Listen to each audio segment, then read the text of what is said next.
বোঝা যায় কিভাবে সিনেমাতে কাজ করেছে? আমার বেশ কিছু ছবি রিলিজ হয়েছে। আমার প্রথম ছবি হচ্ছে মন তোর জন্য পাগল, দেন তারপরে পাকড়াও, তারপরে কপালের লিখন, পৃথিবীর নিয়তি, আরও বেশ কিছু আছে বাট এখন মনে নাই। আর রিসেন্টলি আমার একটা ছবি আসতেছে যেটা শেষ করে আসছি, সেটা হচ্ছে তুমি তুমি শার্ট। এখন কি ছবিতে কাজ করছে? আর এখন ছবিগুলোতে যেগুলোতে কাজ করতেছে এখন নাম প্রকাশ করা যাবে না, শেষ হলে আমি নাম প্রকাশ করব। এখন যাদের সঙ্গে এই পর্যন্ত কাজ করেছেন তার মধ্যে সব থেকে পারফেক্ট নায়ক কাকে মনে হয়? আমি বাপু ভাইয়ের সাথে কাজ করেছি, এই কাজটা আমার এখনো শেষ হয়নি।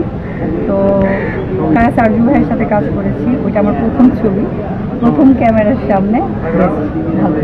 আচ্ছা, দর্শকদেরকে এই বাংলা সিনেমা সম্বন্ধে আপনার উপদেশ, অ্যাডভাইস, মানে কী করলে আমরা কী করতে পারি? আচ্ছা, আমি দর্শকদের দর্শকদের একটা কথাই বলবো, আমাদের বাংলা চলচ্চিত্র এখন ভালো হচ্ছে, আমাদের মিডিয়া জগৎটাও খুব ভালো হচ্ছে, সবাই বেশি বেশি হলে গিয়ে ছবি দেখবে।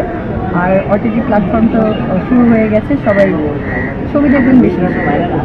তো সবাইকে শুভ নববর্ষের শুভেচ্ছা। আল্লাহ হাফেজ।